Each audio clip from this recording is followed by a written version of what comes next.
What up, what up? This is Finance, Fitness, and Folk channel where we discuss finance, a little bit of fitness, and talk about some folk. So today's episode, I'm going to talk about OceanGate Titan. What went wrong? So admin notes, appreciate everybody for subscribing to the channel. I endeavored to make this channel, to make these videos, to give you leverage, better yourselves. I don't have any cuts or have any edits and everything, so if I mess up, hey, it is what it is. But let's get into it. So of course the channel is about finance, fitness, and folk, so I'm gonna talk about some folk today.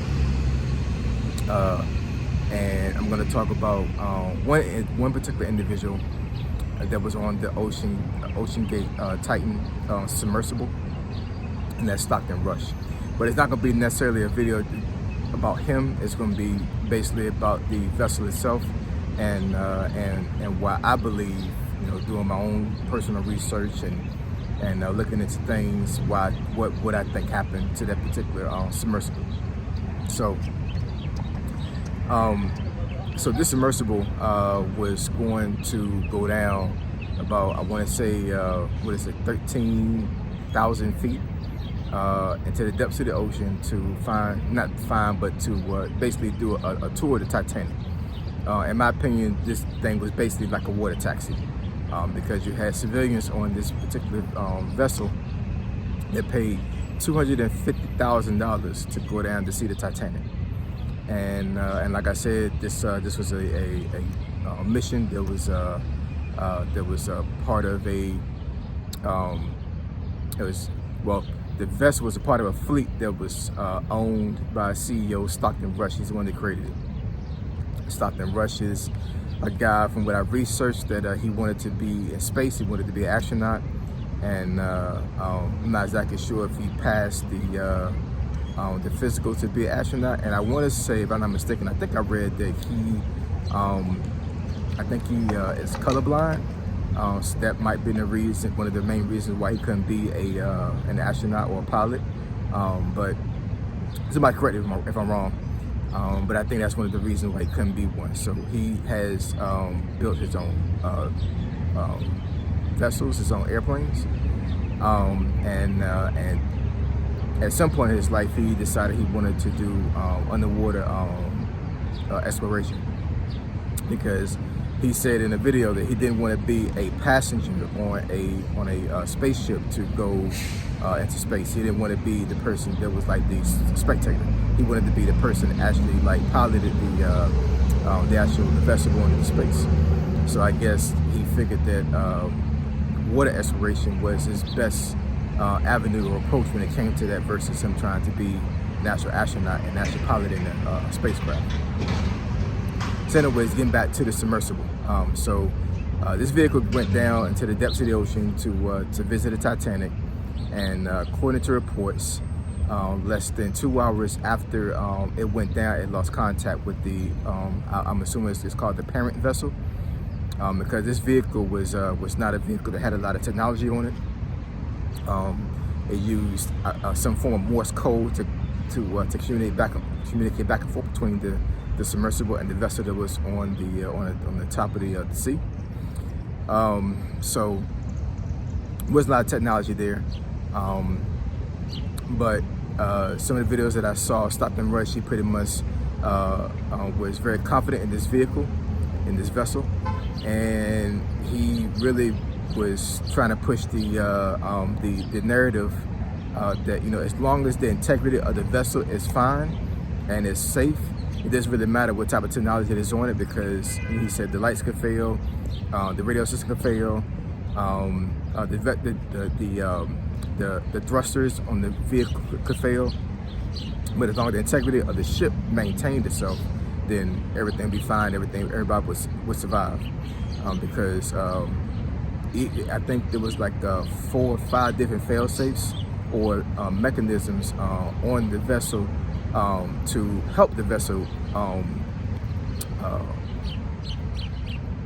rise up and back to the surface of the ocean if anything failed. And actually had this one thing, which was a last ditch effort called a dead man switch. And I'm pretty sure that some other vessels out in the ocean have the same type of thing, especially actual submarines. Essentially what this was from this particular submersible was, dead man switch was, there were sandbags that was attached to the vehicle. And after 16 hours, they were connected with this type of material that would dissolve after 16 hours. So let's say for some crazy reason, everybody on the vessel passed out because of lack of oxygen or whatever it can be.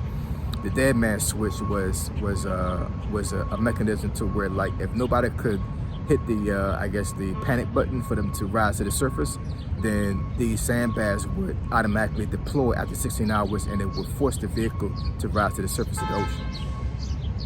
So there was plenty of ways that this vehicle could come back up to the top of the ocean if, for some reason, things went south. But getting back to the less than 2 hours, so less than 2 hours lost contact, and from what report says, it imploded, not exploded. So there's a difference between implosion and explosion. So explosion is basically you have a situation to where something inside a particular object is exploding from the outside, right? So I mean, you see that with trying to think was a good example of an explosion is. There was a vessel that was on I think it was either in the Indian Ocean or some port. It was either India or Pakistan. I can't remember where it was, but something happened on that particular ship, and it exploded, and it took out like more than half of the port. I'm not sure if anybody remembers that, but that was a couple of years ago, maybe like 4 or 5 years ago. It's 2023 right now. This is before the pandemic when this happened. But I saw some videos of that day. That, I mean, it was like an atomic bomb went off. Like, I mean, like it was a unimaginable explosion that happened with this particular vessel. So that's one example of what an explosion would look like. Implosion is the opposite. So the theory behind implosion is, and I'll go ahead and make an example that actually the submersible that actually that they say imploded. So what essentially would have happened if that vehicle imploded was the integrity of the vehicle, which would have been compromised, and of course the vehicle is under immense pressure while it's in the ocean. I want to say, correct me if I'm wrong, but I think the report said that they might have been under, I think, like a little bit over 3,000 pounds per square inch of the vehicle. So the vehicle itself was under massive pressure, right? And of course, the integrity of the vessel prevented them from being crushed to death while it was in the ocean. And there's air inside the actual vessel itself. So the theory behind implosion is some kind of way the integrity of that vehicle was compromised, meaning that it might have been a crack in the hull of the port that you could see out of, which was made out of plexiglass. From what I researched, might have shattered, whatever it should be. But because there was so much pressure inside the vehicle and pressure outside the vehicle, what would essentially happen was that it would have collapsed on itself. So inside the vessel would have heated so fast that it would have pretty much got to the level of how hot the sun is. And I mean, this is crazy, but this is science. This is how implosion works. So if that vehicle imploded like they say it did, then once the vehicle is compromised, within nanoseconds, the inside of the vessel would have heated up to the temperature of the sun. More likely, it would have liquefied everything that was in the vehicle within less than a second, and then basically the vehicle would have pretty much collapsed onto itself. Meaning that, for example, let's say that I had a hand that was bigger than a standard size Coke can, and I was able to have enough strength to pretty much crush that Coke can within a second. That's basically what would have happened with that particular vehicle with implosion. One thing that's kind of crazy about it is that even though it would have heated up to the temperature of the sun in their vehicle before it imploded, because everything would have happened within less than a second, it wouldn't have been enough time for the parts on the outside of the vehicle to be destroyed. So the implosion would have happened and everything inside would have been pretty much disintegrated, which meaning that there's no bodies to recover. But the outside of the hull would have been broken into probably about bits and pieces, and then of course would have fell to the depths of the ocean. So that's what essentially happened according to reports to this particular vessel, OceanGate Titan. I'm not going to sit and debate on the integrity of Stockton Rush, or did he feel like that he was doing the right thing or the wrong thing. I'm not going to debate that at all. There's even folks that are saying that nobody was on the vessel and this is some type of conspiracy theory. Not going to debate that either. This video is just to explain what happened to the vehicle, and to just give some insight on how things went with this vehicle. Rest in peace to all the folks that perished in that particular vehicle. It's really ironic that this vehicle was destroyed like that beside Titanic, a vessel that met a very tragic fate like OceanGate Titan did. This may stunt some folks trying to do tourism when it comes to going to the depths of the ocean, but I don't think it's going to totally take it out as a whole. I think people are still going to go and see Titanic.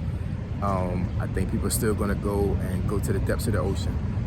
There's a lot of things about the ocean that man would have never seen without technology.